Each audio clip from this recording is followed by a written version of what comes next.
Buenas tardes a todos, mucho gusto. Con gusto daremos la clase ahorita de Derecho Mercantil 3, siguiendo con el contrato de seguros. Habíamos hablado de que estamos en el capítulo 10, sección primera, subsección primera del contrato de seguro. Capítulo 10 del contrato de seguro, sección primera, disposiciones generales, subsección primera de la celebración del contrato.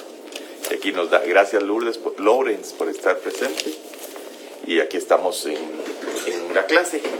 A partir del artículo 874 del Código de Comercio, María Albures también está conectada. Ya habíamos dicho que el contrato de seguro es aquel contrato por el cual el asegurador, que es una de las partes, se obliga a resarcir un daño o a pagar una suma de dinero al realizarse la eventualidad prevista en el contrato, y el asegurado o tomador del seguro se obliga a pagar la prima correspondiente. Entonces aquí vamos a encontrar que por lo menos hay tres partes, o dos partes. Asegurador, que es una compañía que debe estar constituida como sociedad anónima y autorizada para operar operaciones de seguro en Guatemala, conforme a la Ley de Operaciones de Seguros, que está regulada por el Decreto 25/2010 del Congreso de la República. Y conforme al artículo 874, la otra parte es el asegurado, que es la persona, digamos, que traslada el riesgo, cuyo riesgo se traslada a la aseguradora a cambio de una prima. Normalmente quien asegura el bien es el tomador del seguro, el que contrata el seguro, que el tomador es el que contrata el seguro. Pero puede ser que no sea la misma persona. Yo puedo contratar como tomador un contrato para el personal de mi empresa, y entonces yo soy el tomador y los asegurados son los miembros del personal de la empresa. Los beneficiarios serán los que designe el asegurado. O sea que hay cuatro partes hasta ahorita: asegurador, asegurado, que es la persona cuyo riesgo se traslada a la empresa. Por si se muere tal miembro del personal de la empresa, estamos contratando como tomador, el patrono contrata un seguro para que los beneficiarios designados por el asegurado puedan tener una ayuda económica en el momento en que éste no pudiera trabajar por muerte o por alguna otra circunstancia y tuviera un ingreso los beneficiarios, ¿verdad? Y entonces aquí en el artículo 875, una cosa extraña, porque no todas las leyes tienen cuidado de hacer ¿Se acuerdan cuando hablábamos en introducción en teoría del proceso, que hay una interpretación auténtica?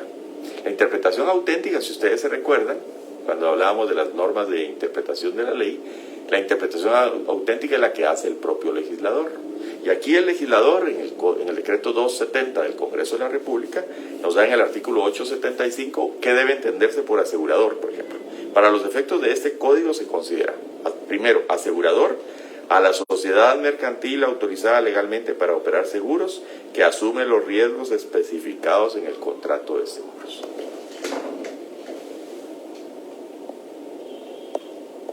Gracias. No es necesario que saluden, gracias, porque se llena el video y lo que yo necesito es que si quieren hacer alguna pregunta, con mucho gusto la hagan, ¿verdad? Pero no es necesario. Gracias por sus saludos, pero no son necesarios.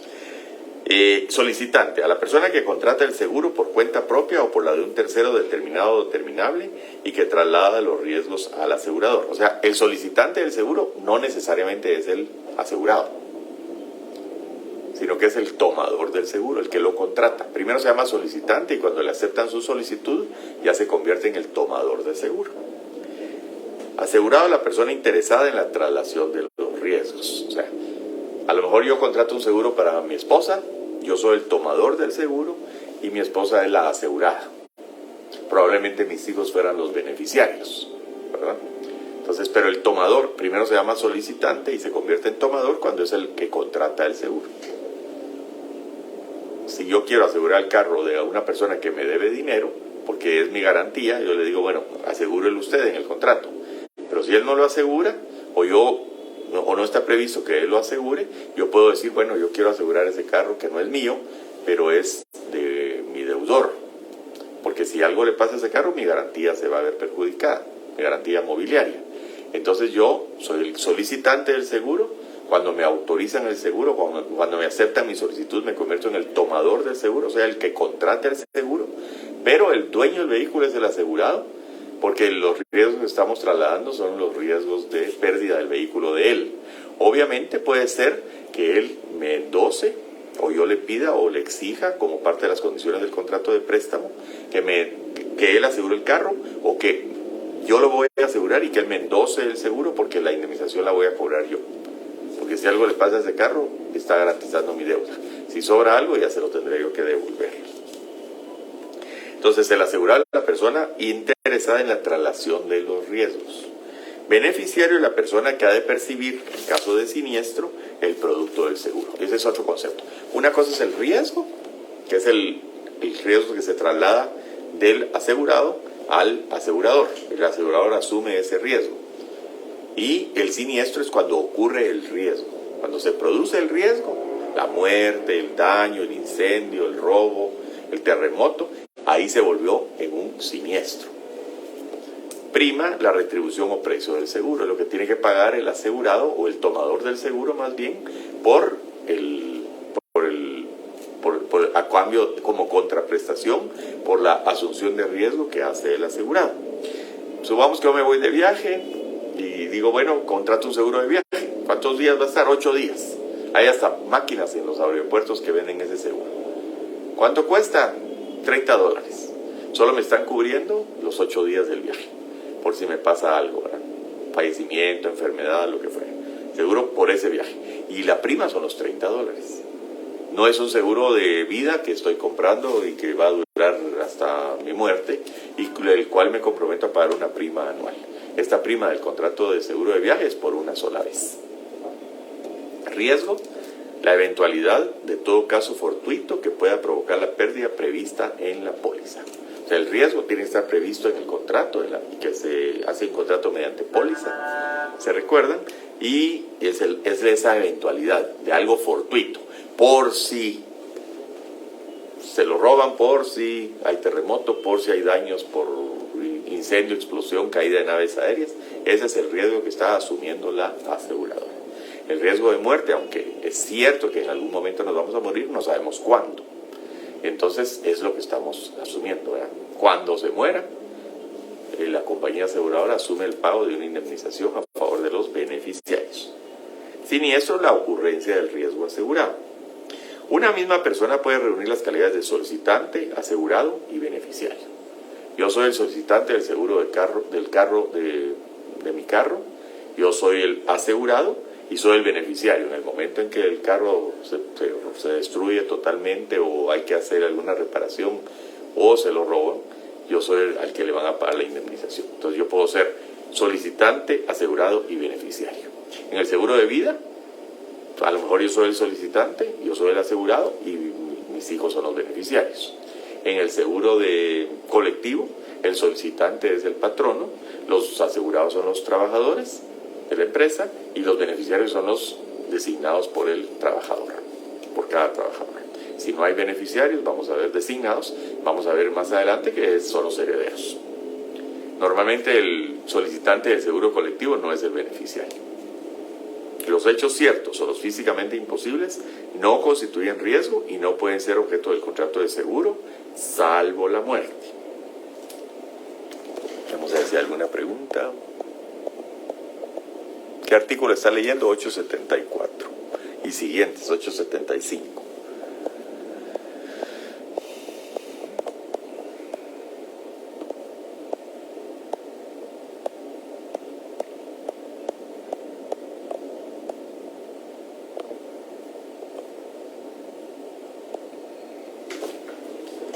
Carácter imperativo. Esta es una norma bien especial en el contrato de seguro. Todas las disposiciones de este capítulo tendrán carácter imperativo a favor del asegurado, a no ser que admitan expresamente pacto en contrario.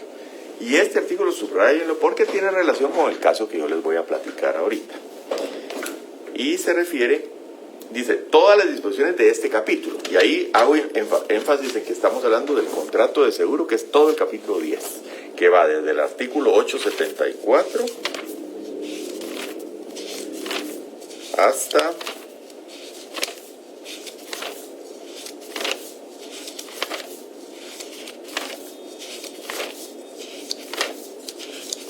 es bastante amplio, hasta el capítulo 11, que es del contrato de reaseguro.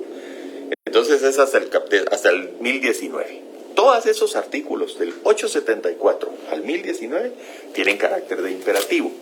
Recordemos que es carácter imperativo. En la ley del organismo judicial dice que las leyes las leyes que son, hay dos clases de leyes, ¿verdad? Las facultativas, por ejemplo, habíamos dicho que las normas del Código de Comercio son facultativas. Se pueden aplicar o puede prevalecer la voluntad de las partes, modificando lo que diga la ley. Pero las normas imperativas, el Estado está en el carácter de ius imperium frente a los ciudadanos, y entonces ahí no se permite que la autonomía de la voluntad prive sobre la norma jurídica. El capítulo 10 es ese tipo de normas imperativas, en las cuales, repito, la autonomía de la voluntad de los contratantes no puede modificar. Así como en el Código de Trabajo, el salario mínimo, la jornada, las vacaciones no pueden ser modificadas salvo para mejorarlas y no para disminuirlas, porque son normas imperativas en favor del trabajador. Así, el Código de Comercio, el capítulo 10, que se refiere al contrato de seguro, son normas de carácter imperativo. En la ley del organismo judicial me parece que es el artículo 4, no lo tengo aquí a mano, pero lo podemos buscar en el código, en la computadora. Ley del organismo judicial, artículo 4, vamos a ver qué dice aquí.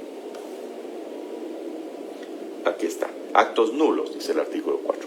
Los actos contrarios a las normas imperativas y a las prohibitivas expresas son nulos de pleno derecho, salvo que en ellas se establezca un efecto distinto para el caso de contravención. Este artículo fue utilizado en una famosa sentencia en donde una persona se divorció para cambiar los efectos de una norma constitucional que prohibía ser candidato a las personas que fueran afines, que tuvieran algún parentesco por consanguinidad o por afinidad con la persona que estaba ejerciendo en ese momento la presidencia.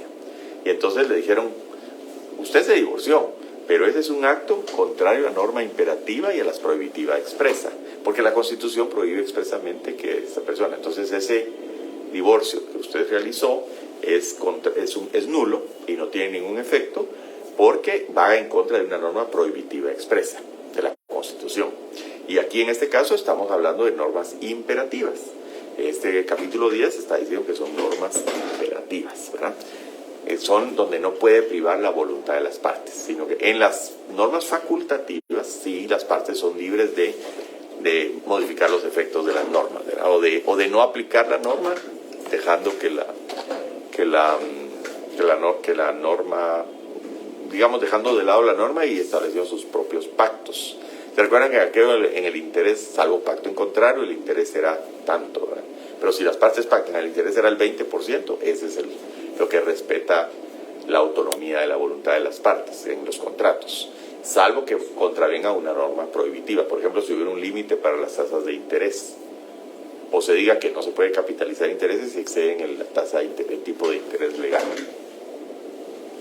Entonces, en el caso de las normas del contrato de seguro, quiero llamar su atención para un caso práctico que está más adelante de estas normas.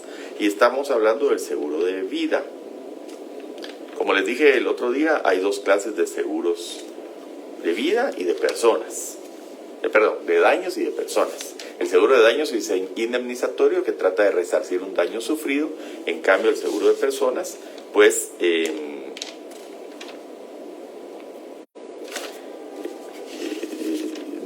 digamos, no es necesariamente indemnizatorio de cuánto valía la vida de la persona, sino lo que se pacte. Ahí no hay esa limitación de que no es un seguro de vida indemnizatorio, sino que es un seguro de vida, pudiéramos decir, lucrativo, o que el monto no tiene ninguna limitación, salvo lo que convengan las partes. Alguien se quiere asegurar por $1 millón y la compañía de seguro se lo acepta a cambio del pago de tal cantidad de prima y previos exámenes médicos y demás, y le dice, sí, lo aseguro, está bien. Entonces ahí está el contrato, ¿verdad? No podemos decir, no, es que la vida de él no valía $1.000.000, él no iba a producir ese $1.000.000 en lo que le quedaba de vida. Imposible. Bueno, pero eso es, ahí no se puede cuantificar el monto de la pérdida económica sufrida por la muerte de una persona. En el artículo 1008 del Código de Comercio dice suicidio del asegurado. El asegurador estará obligado al pago de la suma estipulada, aún en caso de suicidio del asegurado, cualquiera que sea el estado mental del suicida o el móvil del suicidio, se ocurre después de 2 años de celebrado o rehabilitado el contrato.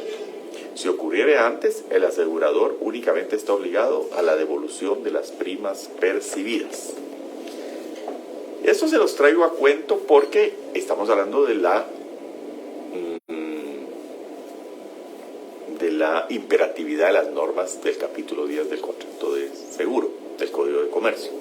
Y entonces, supongamos que alguien se asegura y en la póliza dice que no se pagará indemnización si el asegurado se suicida. Se excluye como causa de pago de indemnización el suicidio, ¿verdad? Y resulta que la persona se suicida. Y supongamos que se suicida a los 3 años. Y entonces vienen los beneficiarios y dicen, bueno, mi asegurado se suicidó y vengo a cobrar el seguro. Y la compañía aseguradora les dijera, no se puede pagar el seguro porque la cláusula expresamente excluye como causa de no pago o como causa de invalidez del seguro el hecho de que el asegurado del seguro de vida se suicide. Entonces no pago. ¿Cuál sería el criterio de ustedes si existiera esa cláusula de que se excluye el suicidio como causa para pagar que el suicidio exime a la aseguradora de pagar el seguro? Habría que leer este artículo otra vez, entendiendo el artículo 8 que habíamos dicho que es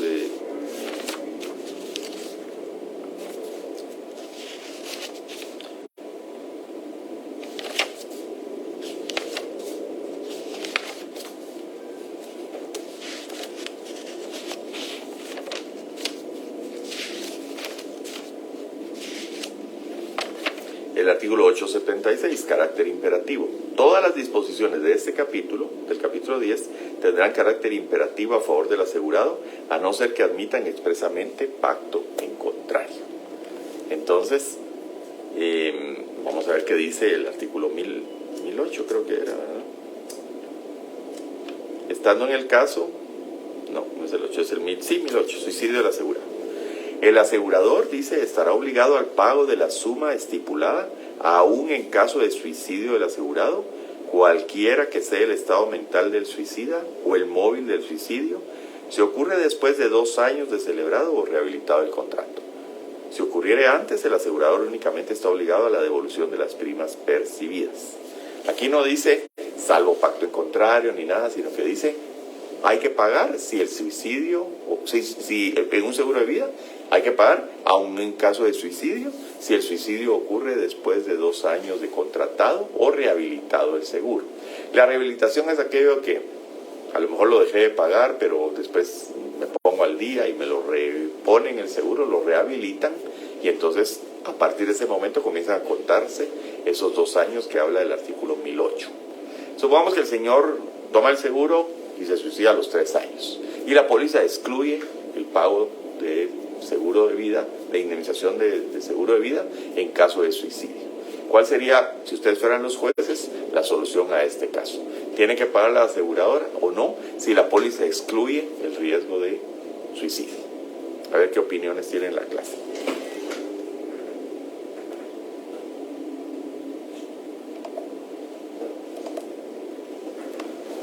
Estoy esperando qué opinan. Ahora sí quiero que contesten. Este cuento me parece que lo voy a ver mañana.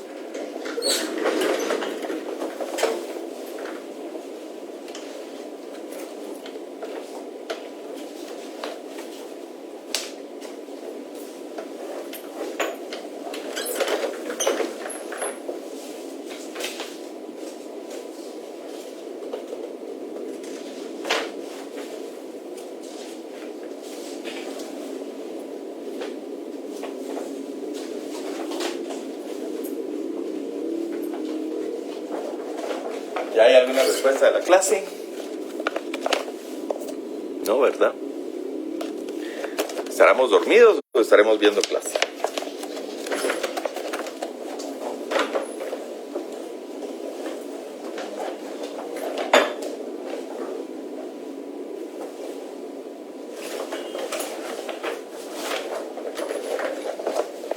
Muchas gracias, Sergio. Prevalece lo dispuesto en el artículo 1008, sí debe indemnizar.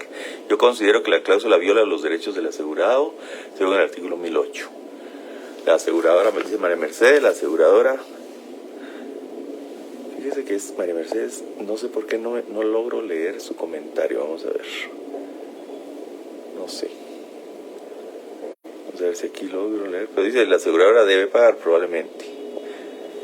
Y en cambio Raúl dice el asegurado lo aceptó y firmó. Yo diría que sí es válida la postura de la aseguradora de no pagar en caso de suicidio, pues se pactó en contra en 1008.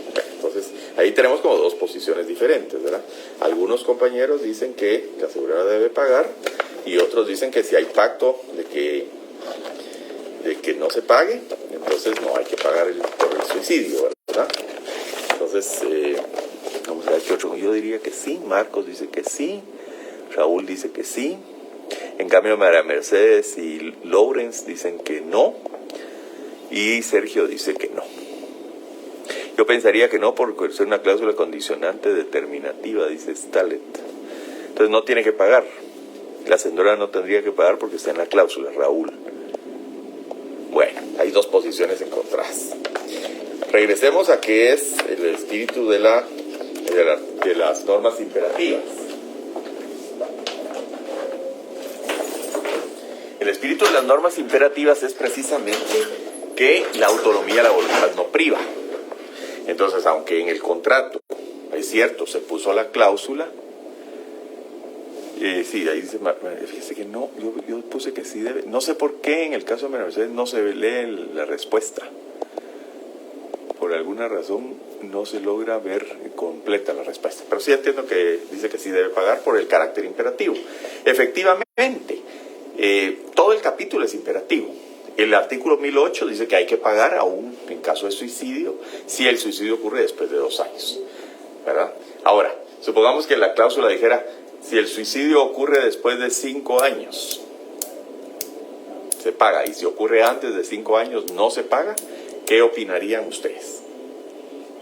Bueno, y a los que pusieron que no debe pagar la aseguradora, tenemos que recordar que las normas imperativas son aquellas. Lu Pontaza también dice que si cumple con el plazo de 1008 debe pagar por el carácter imperativo.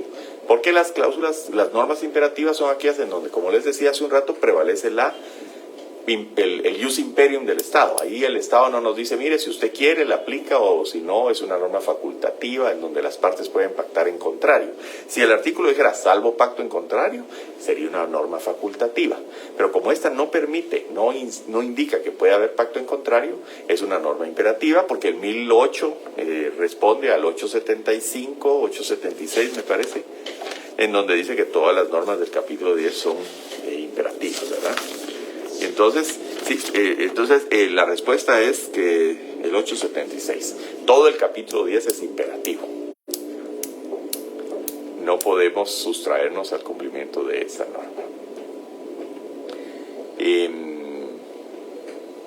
No se admite pacto en contrario. Recordemos el artículo 4 del Código de Comercio, de la ley del organismo judicial, que dice que contra la observancia, bueno, el 3 dice contra la observancia de la ley no puede alegarse ignorancia, desuso, costumbre o práctica en contrario. Y el artículo 4 dice actos nulos. Los actos contrarios a las normas imperativas y a las prohibitivas expresas son nulos de pleno derecho, salvo que en ellas se establezca un efecto distinto para el caso de contravención. Entonces, esa cláusula en donde dice que la aseguradora no pagará en caso de suicidio, es nula de pleno derecho porque está en contra del artículo 1008 del Código de Comercio. Esa sería la respuesta correcta. Sergio Ricardo dijo algo, vamos a ver, permítame.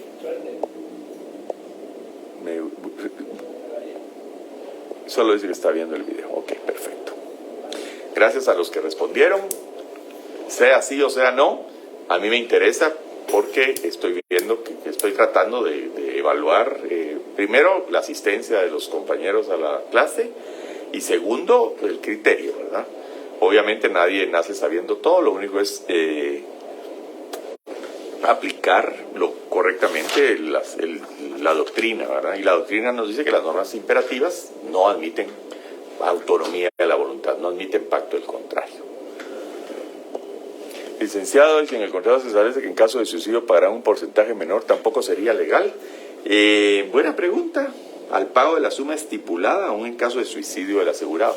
A lo mejor, y es posible, eso tal vez sí es posible, le voy a decir por qué.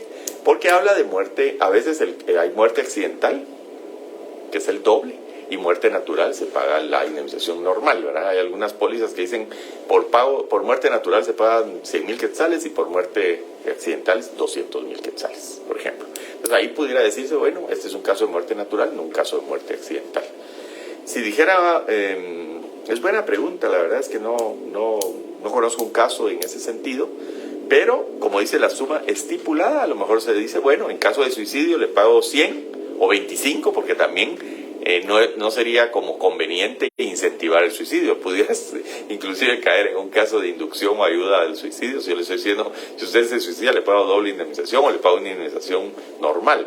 A lo mejor para evitar el suicidio o para, digamos, no incentivarlo por lo menos. Le digo, bueno, le pago una cantidad menor. Y si se da el caso, Gloria Córdoba, muchas gracias. Vamos a ver aquí. ¿Cuál será el caso? Si se da el caso de que se suicide antes de los 2 años, no hay que pagar, pero hay que devolver las primas. Si la póliza dijera que no se paga antes de los 5 o de los 3 años, digamos, y se suicida antes del plazo, tendría que pagarse si se suicida después de los 2 años de contratado o rehabilitada la póliza. Contratado el seguro o rehabilitado el seguro. Si dice que se paga una cantidad menor, a lo mejor tendría validez porque dice la suma estipulada. Me gusta la pregunta porque ¿qué es la suma estipulada? Pues la suma estipulada es la cantidad pactada como indemnización. Usted puede decir, en caso de muerte natural le pago 100, en caso de muerte accidental le pago 200 y en caso de suicidio le pago 25. No sería una mala porque sería negocio morirse de muerte natural o de muerte accidental y no por suicidio, ¿verdad? Porque me pagan menos. Entonces no estoy incentivando el suicidio. Hay una norma ahí que dice que posiblemente no se tipifica por el hecho de que aseguro a una persona y se suicida, porque probablemente el Código Penal tiene tipificado el delito de inducción o ayuda al suicidio con determinadas acciones que tiene que realizar la persona, ayudando o facilitando medios para que se suicide. Y el hecho de que le está pagando una indemnización o que le ha ofrecido una indemnización de seguro de eso está en la ley, no sería pues correcto criminalizar a la aseguradora por ese tema. Pero sí pudiera ser que dijera, bueno, en caso de muerte por suicidio o muerte natural, la indemnización es menor que por muerte accidental. Si el asegurado se asegura y 3 años después de asegurado comete suicidio y la póliza dijera no se paga antes de los 5 años, se tendría que respetar el artículo 1008 que dice que pasados 2 años de contratado o rehabilitado a la póliza de seguro hay que pagar, ¿verdad? Entonces eso me gustó explicarlo ahorita para que tengamos claro. Cualquier otra norma que esté aquí en el capítulo 10 tiene que seguir esa misma suerte de... ¿Cómo fue que dijo? Razón estipulada. La suma estipulada. La suma estipulada, dice el 1008. Es que el pago de la suma estipulada, aún en caso de suicidio del asegurado. O sea, se pactó o se estipuló una cantidad, ¿verdad? En caso de muerte, la indemnización es tanto. Muerte accidental es el doble. Hay pólizas que dicen diferente cantidad, ¿verdad? Y hay quienes dicen también que muerte, pudiera decir muerte por suicidio es menos, ¿verdad? No sería mala idea poner esa norma y esa es la suma estipulada. Ahí sí estuvieran cumpliendo con el artículo 1008. Buena pregunta, de verdad que nunca se me había ocurrido, pero lo felicito. Slalet o Staletes. Muy bien. Seguimos en el 876. Aseguradoras. Solo las sociedades mercantiles que hayan obtenido la autorización respectiva podrán actuar como aseguradoras. Quien, sin estar debidamente autorizado a asumir de hecho la función de asegurador, deberá devolver las primas que hubiere percibido y resarcir los daños y perjuicios que hubiera ocasionado a la contraparte. Revisen el 25/2010, porque creo que hay inclusive responsabilidad penal por alguien que, sin estar autorizado como compañía de seguros, vende seguros en Guatemala. No, es decir, celebra contratos de seguros. Y para estar asegurado como intermediario, para estar inscrito como intermediario, también tiene que tener la calidad de corredor de seguro y inscrito en la Superintendencia de Bancos, en la sección de Intendencia de Seguros. 878. ¿Cuándo obliga la solicitud? ¿Quién solicita? El que se quiere contratar el seguro. La solicitud para celebrar un contrato de seguro solo obligará a quien la haga, o sea, a quien hace la solicitud, si contiene las condiciones generales del contrato. O sea, la condición, ¿cuáles son las condiciones? ¿Cuál será la indemnización? ¿Cuál será la prima? Etcétera. Y esa es la solicitud que yo le hago a la compañía. Artículo 879. Se considerarán aceptadas las solicitudes de prorrogar o modificar un contrato de seguro o de restablecer uno suspendido, porque se suspende porque yo dejé de pagar las primas, ¿verdad? Entonces ofrezco que voy a pagar las primas o me pongo al día y entonces se tienen por aceptado. Si el asegurador no las rechaza dentro de los 15 días siguientes al de la recepción de la solicitud. Miren, señores de la compañía aseguradora, yo me atrasé en el pago de mis primas, el seguro está suspendido, pero solicito que se rehabilite. Y aquí estoy pagando las primas que están vencidas.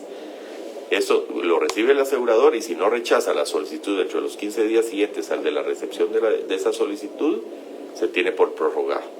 Este precepto no es aplicable a las solicitudes de aumentar la suma asegurada y en ningún caso al seguro de personas. Esto no se aplica al seguro de personas, solo al seguro de vehículos, de daños, de terremoto, etcétera, ¿verdad? Si está suspendido, hay que volver a contratar el seguro. O sea, aquí hay una cláusula, este artículo se refiere al silencio como fuente de derecho. Si la aseguradora recibe la solicitud de prorrogar o modificar un contrato de seguro o restablecer uno suspendido y no dice que no dentro de los 15 días, se tiene como aceptada la prórroga o la modificación o la rehabilitación solicitada. No aplica este silencio administrativo en casos de solicitud de aumentar la suma asegurada. Mi carro está asegurado por 50 o mi casa está asegurada por 50 y pido que me lo aumenten a 100. Bueno, puede ser que me lo acepten, pero no tiene obligación la compañía de decir nada, y si no dice nada, no está aceptado dentro de los 15 días siguientes. Y en ningún caso al seguro de personas. Ahí no aplica ese silencio como fuente de derecho. Artículo 880. Declaración.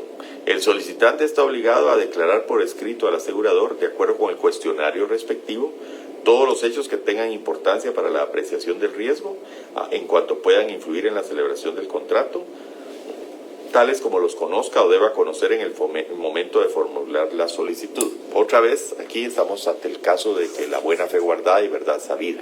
Se espera que el solicitante del seguro declare por escrito, de acuerdo con un formulario que le presenta a la aseguradora, todos los hechos que tengan importancia para la apreciación del riesgo.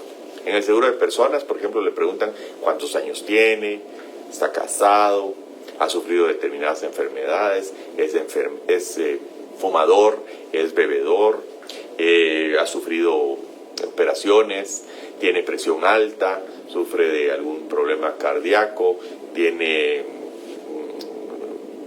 antecedentes genéticos de cáncer, de whatever, le han diagnosticado alguna enfermedad, está bajo algún tratamiento, toma algún medicamento, es piloto de pruebas, es piloto de carreras, utiliza motocicleta. El otro día esta pregunta pudiera ser que todo eso lo tiene que decir como lo conste y todos los hechos que tengan importancia para la apreciación del riesgo, para que la aseguradora pueda evaluar el riesgo. Liqui, ¿hasta cuánto tiempo se puede dejar de pagar y luego rehabilitarlo de nuevo? Normalmente, si usted se atrasa, le van a mandar un aviso de cobro, un segundo aviso de cobro, y depende de las compañías de seguro y los contratos. Normalmente, usted tiene una prima que se paga anualmente y la paga durante los 6, si en el seguro de vida, por ejemplo, durante los primeros 6 meses. entonces tiene que estar pagando la prima durante el primer semestre y le cubre todo el año. Dejó de pagar la prima y la compañía le manda un aviso de vencimiento. Mire, si usted no paga en tal fecha, le vamos a dejar sin efecto el seguro, lo vamos a suspender.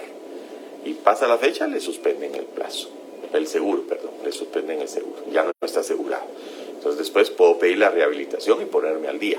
Y depende de la compañía de seguro que se lo acepte o no. En seguro de personas, en seguro de daños, si se hace la solicitud y no me dicen que no dentro de los 15 días, se tiene por aceptado. Declaración de representante, artículo 881. Si el contrato se solicita por un representante o por quien actúa en interés de un tercero, deberán declararse tanto los hechos importantes que sean o deban ser conocidos por el solicitante, como los que sean o deban ser conocidos por aquel por cuya cuenta se contrata. O sea, tanto el solicitante, supongamos que yo soy el gerente de una compañía, o actúo en interés de un tercero. Yo estoy contratando el seguro sobre el carro de mi deudor. Yo tengo que declarar tanto los hechos que yo conozca como solicitante, como los que sean o deban ser conocidos por aquel a cuya cuenta se contrata, por el dueño del carro o por el tercero cuyo interés yo estoy tratando de asegurar. Y aquí está cómo se perfecciona el contrato de seguro, creo que ya lo habíamos dicho en la clase pasada, es un contrato consensual. El contrato de seguro se perfecciona desde el momento en que el asegurado o contratante reciba la aceptación del asegurador. O sea, yo hago mi solicitud y la compañía aseguradora me responde, su solicitud ha sido aceptada. En ese momento ya está el vínculo obligacional y se ha perfeccionado el contrato de seguro. Es un contrato que se perfecciona por el simple consentimiento. Aunque yo no haya pagado la primera prima o la primera cuota de la prima y no me hayan entregado la póliza de seguro, ya estoy asegurado. Ese dinero que se paga como prima de seguro no es recuperable si no se rehabilita, no porque usted está pagando, digamos que paga un año durante los primeros 6 meses y lo dejó de pagar, pues usted estuvo cubierto durante el tiempo que estaba pagando las pólizas, las primas. Si la dejó de pagar, a partir de ese momento deja de estar asegurado. Pero si ocurre el siniestro durante el tiempo que usted estaba asegurado y estaba pagando, estuvo cubierto. Entonces no le devuelven porque sí, el seguro tuvo vigencia y el asegurador asumió el riesgo durante el tiempo en que usted estuvo al día. Esa es la pregunta Stalet. Seguro por cuenta de otro. El seguro puede contratarse por cuenta de otro con designación de la persona del tercero asegurado o sin ella. Aquí cuando veamos seguro de personas, vamos a ver que yo puedo contratar sobre la vida de otra persona, pero la otra persona tiene que dar su consentimiento. En otros casos, en seguro de daños, yo puedo asegurarle la casa a mi vecino. Pero mi vecino se le puede quemar la casa. ¿Y qué pasa si no tiene dinero para reponerla? Entonces, para que no se vea fea la casa de mi vecino, la voy a asegurar. Qué generoso, ¿verdad? Pero, por supuesto, yo estoy cuidando de la estética de mi cuadra. Si se quema la casa del vecino, yo soy el asegurado. O yo soy el solicitante y el asegurado es el dueño de la casa. Pero le van a reponer para que tenga dinero para reponer su casa. Yo lo estoy solicitando por cuenta de otro, con designación de la persona del tercero asegurado o sin ella. Yo quiero asegurar la casa de la vecindad, ¿verdad? Ratificación. Si el solicitante contratara el seguro en nombre ajeno sin tener poder para ello, el seguro obliga al asegurador y el asegurado puede ratificar el contrato aún en fecha posterior. El asegurado puede ratificar el contrato aún en fecha posterior al siniestro. Este es el caso que les digo. Aseguré la casa de mi vecino. Yo lo contraté en nombre ajeno, porque no es mi casa, es la del vecino, sin tener poder para ello. Yo no tengo ninguna representación ni nada. Yo solo se me ocurrió qué pasa si se quema la casa o se le cae la casa al vecino, ahí la va a dejar tirada y es mi vecino, se va a llenar de ratas, de cucarachas y todo. A mí no me interesa que se vea una casa en deterioro a la vecindad de la mía. Entonces yo la aseguro sin tener poder para ello. El seguro obliga al asegurador y el asegurado puede ratificar el contrato aún en fecha posterior al siniestro. Se quemó la casa, el vecino se entera que yo le tenía asegurada la casa y él va a la compañía de seguro y dice, sí, yo ratifico ese seguro. Ya pasó el incendio, ya se cayó la casa o ya se quemó, pero el asegurado, que es el dueño de la casa, que ni sabía que había el seguro, lo va y lo ratifica y la compañía tiene que pagar. Los derechos derivados del contrato corresponden al asegurado, al dueño de la vecindad, y al solicitante, aun cuando esté en posesión de la póliza, no puede hacerlos valer sin el consentimiento del asegurado. Yo no puedo cobrar la póliza de la casa de mi vecino, porque el asegurado en este caso técnicamente es el vecino, el dueño, el que perdió su casa es él. Yo la aseguré pensando en que si este pierde su casa y no va a tener cómo reponerla, mejor que tenga un seguro. En interés mío, pero en beneficio, o el asegurado es el dueño del inmueble. El seguro no es lucrativo. Yo no puedo ir a cobrar el seguro, digamos, en el ejemplo anterior, yo no puedo ir a cobrar el seguro para que me paguen a mí la casa de mi vecino, porque yo no soy el dueño. Esto aplica también para locales de Fíjense que no están saliendo todas las preguntas, no sé si hay alguna forma, si alguien sabe alguna forma en que yo pueda ver toda la pregunta. Responder, vamos a ver si al responder, no, me deja responder, sí, de comercio, esto aplica, ya le encontré la forma, esto aplica también para locales de comercio, sí, también, por supuesto, para casas o locales, yo puedo asegurar el comercio de mi vecino, si esa es su pregunta. Vamos a ver si en el caso de María Mercedes puedo, al responderle, me deja leer la pregunta completa. Me imagino que sí. Aquí está María Mercedes, vamos a tratar de responderle. Yo puse que sí debe pagar, puse aquí sí, eso ya lo había visto, pero hay una anterior. Raúl Aguilar, Marcos, Raúl, María Mercedes, aquí está. Responder, ahí está si la aseguradora sí debe pagar sí o sí, perfecto, de acuerdo María Mercedes, ese es el criterio correcto porque son normas imperativas en donde la autonomía de la voluntad no aplica.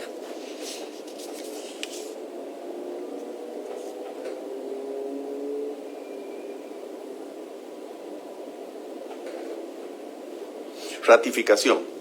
Si el solicitante contrata el seguro en nombre ajeno sin tener, eso ya lo dijimos, ¿verdad? Sin tener poder por ello, es el caso que yo le compré seguro al vecino o al del local de enfrente comercial, ¿verdad?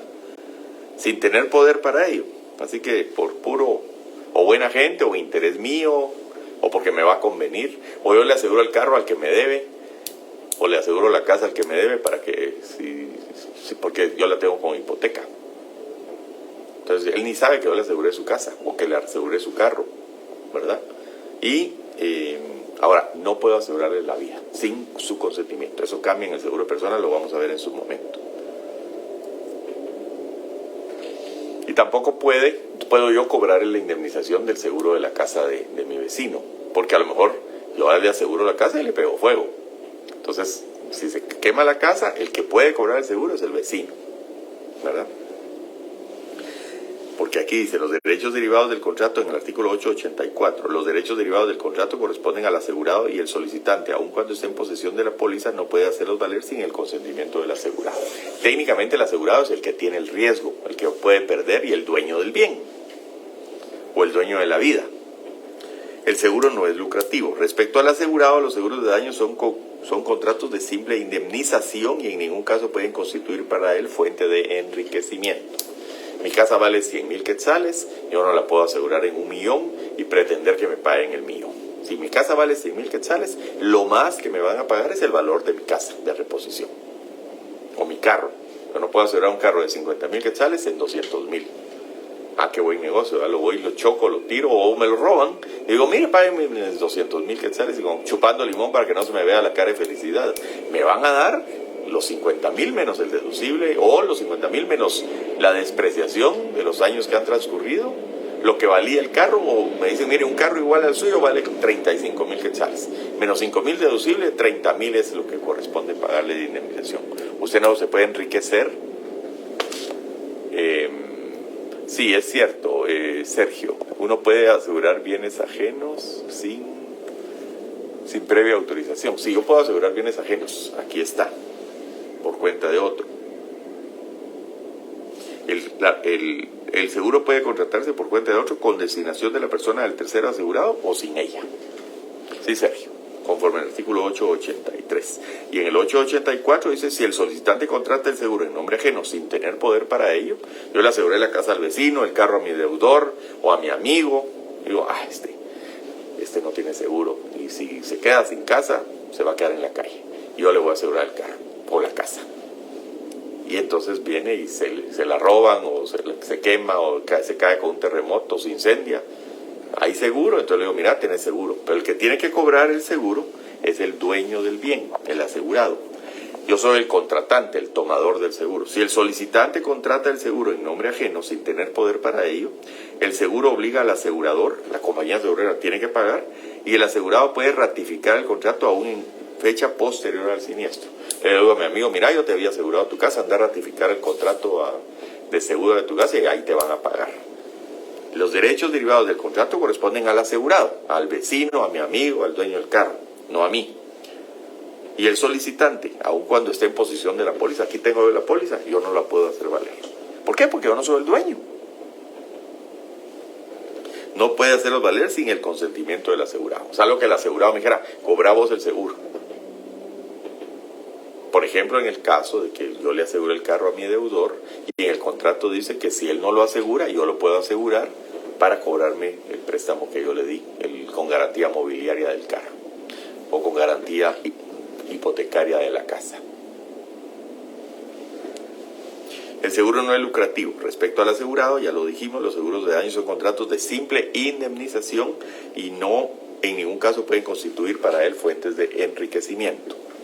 No es un negocio, ¿verdad? Lo que voy a hacer es recuperar el daño o la pérdida derivada del siniestro. No voy a sacar ganancia del siniestro. Por eso es que se ajusta el valor del seguro. Bueno, ¿cuánto valía el carro? ¿Cuánto realmente se quemó de la mercadería que tenía en la bodega? ¿Cuánto dejó de ganar realmente por el contrato de seguro de perjuicios que tiene, de pérdidas? ¿O cuánto costó realmente la operación? ¿Verdad? No puede decir, como me operaron y me dolió mucho, yo quiero que me paguen $1.000.000. No, le van a pagar lo que usted le pagó a los doctores. Y todavía, o un deducible, porque un 20% lo tiene que pagar el asegurado seguramente. Los primeros 5.000 del carro o de la casa de pérdida lo asume el asegurado, pues se llama deducible. Cobertura. El asegurador puede tomar sobre sí todos o algunos de los riesgos a que esté expuesta la cosa asegurada. O sea, no tengo que tomar todos los riesgos. No estando expresamente limitado el seguro a determinados riesgos, el asegurador responde de todos salvo las excepciones legales. Yo puedo decir, mire, asumo incendio, terremoto, caída de naves aéreas y hay inundación, pero ningún otro riesgo. Si no está expresamente limitado el seguro a determinados riesgos, son todos los riesgos, salvo que haya un riesgo que no se puede asegurar legalmente, salvo las excepciones legales. Y ahí estamos. Creo que tenemos tiempo para dejar ahí la clase, o si quieren, vamos a hablar de la póliza, todavía tenemos unos minutitos, para que después lleguemos ya al artículo de las obligaciones de las partes. Rápidamente vamos a cubrir lo de la póliza. Aquí hay que recordarse que, conforme al artículo 671, formalidades de los contratos, 2, contratos mediante formularios, 672, contratos mediante formularios, y 673, contratos mediante pólizas. Estos artículos aplican en aquellas cuestiones, se recuerdan de que se interpreta en caso de duda en el sentido menos favorable para quien haya preparado el formulario. Cualquier renuncia al derecho solo será válida si aparece subrayada o en caracteres más grandes o diferentes de los del resto del contrato. Las cláusulas adicionales prevalecerán sobre las del formulario, aun cuando éstas no hayan sido dejadas sin efecto. Eso prevalece para los contratos mediante formularios, y son formularios porque el asegurador es el que hace el contrato de seguro, la póliza. Y además las pólizas, que es el 673,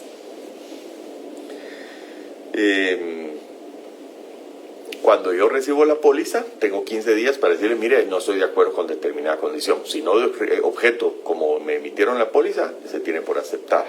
Y si le mando si le mando algún reclamo a la compañía aseguradora y esta no contesta dentro de los 15 días, se tiene por aceptado el reclamo o modificación a que se solicitó. Y estas dos cláusulas o dos párrafos deben insertarse textualmente en el documento, y si se omiten, cesarán los términos de la solicitud original, de la solicitud de seguro original, la del asegurado. o la del tomador del seguro. Y son aplicables a los contratos a que refiere este artículo las reglas establecidas en el anterior, que se refiere a contratos mediante formularios. Entonces, el contrato de seguro se va a contener en un documento que se llama una póliza, porque el asegurador está obligado a entregar al asegurado, según el artículo 887, una póliza que debe contener lugar y fecha en que se emite, nombres y domicilios del asegurador y asegurado, y la expresión en su caso de que el seguro se contrata por cuenta de tercero. ¿Puedo decir yo soy el asegurado? No, yo estoy contratando por mi amigo. Ya no quería seguir oyendo la clase. La designación de la persona o de la cosa asegurada. ¿Qué es lo que se está asegurando? ¿La vida de tal persona o la salud de tal persona o la casa, el carro, los sueldos o los puntos de tal persona? La naturaleza de los riesgos cubiertos. ¿Qué riesgos se cubren? Muerte, en el caso de personas, enfermedad o daños por terremoto, incendio, inundación, caída de naves aéreas, lo que fuera. Naturaleza de los riesgos cubiertos, el plazo de vigencia del contrato, cuánto dura. ¿Cuál es el seguro de viaje? A lo mejor son 8 días. El seguro de vida a lo mejor hasta la muerte del asegurado. El seguro de terremoto, incendio, a lo mejor es a cada año que se toma el contrato. El seguro médico también es normalmente anual, con indicación del momento en que se inicia y aquel en que termina. Normalmente terminan a las 12 de la noche, comienzan a las 0 horas y terminan a las 12 de la noche. O comienzan a mediodía de un día y terminan a mediodía del día de vencimiento. Eso hay que ponerlo, lo que diga la póliza. La suma asegurada, ¿cuánto es el monto por el cual se está contratando el seguro? Esa es la suma máxima que le van a pagar a uno. Más de eso no le van a pagar. Menos si la cosa vale menos de lo que se puso como suma asegurada. Aseguré una casa en 200 y realmente vale 100, o los daños causados fueron solo 100, o pero el tope es la suma asegurada. La prima o cuota del seguro y su forma de pago. ¿Cuánto es el costo del seguro y cómo se va a pagar? Mensualmente, trimestralmente, un solo pago, etc. Las condiciones generales y demás cláusulas estipuladas entre las partes. La firma del asegurador, la cual podrá ser autógrafa o sustituirse por su impresión o reproducción. Normalmente las pólizas lo que tienen es un sello o una firma digital, una impresión digital de la firma. Los anexos y endosos deben indicar la identidad precisa de la póliza a la cual correspondan y las renovaciones, además, el periodo de ampliación de la vigencia del contrato original. Aquí tenemos una condición, una cosa rara en el contrato de seguro. A cualquier anexo que nosotros le pongamos al seguro no le llaman anexos y lo llaman endosos. Los anexos y endosos deben indicar la identidad precisa de la póliza a la cual correspondan y las renovaciones, además del periodo de ampliación de la vigencia del contrato original. A veces dice endoso y realmente es un anexo, pero aquí le llaman anexos y endosos. En la práctica utilizan mucho lo que se llama endoso.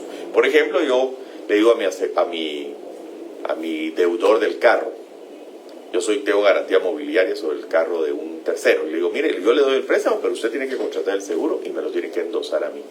Yo voy a ser el beneficiario. O vamos a ser juntos los beneficiarios. La aseguradora nos va a pagar a los dos y primero le va a pagar al acreedor y lo que sobre se lo va a dar al dueño del vehículo en caso de pérdida o destrucción o robo o lo que fuera. Eso sería un endoso. Y un anexo es cualquier documento que se le anexa, que se le agrega a la póliza, que tiene que tener el número de la póliza. Y debe decir cuál es el periodo de ampliación de la vigencia del contrato original. Un anexo o un endoso, a veces el endoso se prorroga por un año más el contrato de seguro. Se prorroga por 5 años más. Se sube la prima, se sube la suma asegurada, se baja la prima, se establece que en caso de muerte accidental se pagará el doble de la prima, de la indemnización. Esos son los anexos o endosos que se le van agregando a la póliza, que tienen que tener el mismo número de póliza, ¿verdad? Para que se sepa a qué póliza pertenece. Prueba del contrato de seguro. A falta de póliza, el contrato de seguro se probará por la confesión del asegurador de haber aceptado la proposición del asegurado o por cualquier otro medio si hubiera un principio de prueba por escrito. Si hubiera algún principio de prueba, yo puedo citar a confesión judicial o declaración de parte, como se llama actualmente en el Código Procesal Civil y Mercantil, la diligencia de declaración de las partes. Antes se llamaba confesión, en lo laboral todavía se llama confesión con posiciones o sin posiciones, ¿verdad? Y también en el código, ahí está la confesión ficta, ¿verdad? Si no llega, se tiene por por confeso al emplazado, al citado para prestar declaración jurada. Entonces esa es la confesión en la declaración de parte. En lo laboral se llama confesión todavía. Clases de seguros 889. Las pólizas del seguro de cosas podrán ser nominativas a la orden o al portador. Las del seguro de personas solo podrán ser nominativas. Sí, ¿por qué? Supónganse que yo voy a vender mercadería de aquí a Japón o a Alemania, café. A lo mejor yo lo que estoy asegurando es el café, digo, al portador. Porque yo no sé quién va a ser el comprador o a quién le van a vender el café en su momento. Entonces yo contrato una póliza de seguro al portador y el que tenga la póliza es el que puede cobrar la indemnización en caso de que se roben, se queme, se vaya al fondo del mar el café que estoy vendiendo. En el caso de seguro de personas, solo puede ser una póliza nominativa. Debe decir el nombre de quién es el asegurado. La cesión de la póliza nominativa en ningún caso produce efectos sin la previa aceptación del asegurador. O sea, la póliza nominativa no se puede ceder. Como yo estoy asegurado, se le endoso a mi amigo que se murió, y mi amigo que se murió, los beneficiarios van a cobrar la póliza. Gracias. Entonces, no, ¿verdad? No se puede endosar sin consentimiento del asegurador. Si hay consentimiento del asegurador, sí, se puede endosar. El asegurador podrá oponerse al tenedor de la póliza, podrá oponer al tenedor de la póliza o a los terceros beneficiarios todas las excepciones que tenga contra el tomador del seguro, sin perjuicio de invocar las que tenga contra el reclamante. Mire, a mí el tomador no me había pagado las primas, él contrató el seguro, o me debe 100,000 quetzales, entonces yo, ese seguro, le voy a pagar la indemnización menos los 100,000 quetzales que me debe el tomador, o los 100,000 quetzales que me debe quien me está reclamando el seguro. Artículo 890, extravío o destrucción de la póliza. En caso de que se extraviere o destruyere una póliza a la orden o al portador, quien se considere con derecho al seguro podrá pedir que a su costa el asegurador o el juez del domicilio, si aquel se negase, publique un aviso en el diario oficial y en otro de los de mayor circulación en el país, mediante el cual se haga saber que la póliza, cuyas características se describirán de modo de individualizarla debidamente, quedará sin valor alguno 30 días después de la publicación si nadie se opusiere a ello. Transcurrido el plazo mencionado sin oposición, el asegurador deberá cumplir sus obligaciones respecto de quien justifique su derecho, aun cuando no exhiba la póliza. Entonces, se me perdió la póliza, yo le digo al asegurador, fíjese, se me perdió, por favor, si yo me considero con derecho, le puedo pedir al asegurador que me extienda otra. O que el asegurador publique. Claro, como es una póliza al portador, hay que anularla, porque cualquiera pudiera aparecer con la póliza, ¿verdad? Entonces hay que hacer una publicación que la puede hacer el asegurador, y si él no quiere, el juez del domicilio del Departamento de Guatemala, que publique un aviso en el diario oficial y en otros de mayor circulación, avisando al público que tal póliza, que se identificará debidamente, va a quedar sin efecto 30 días después de la publicación. Y entonces, transcurrió el plazo, el asegurador debe cumplir sus obligaciones respecto de quien justifique su derecho, aun cuando no exhiba la póliza.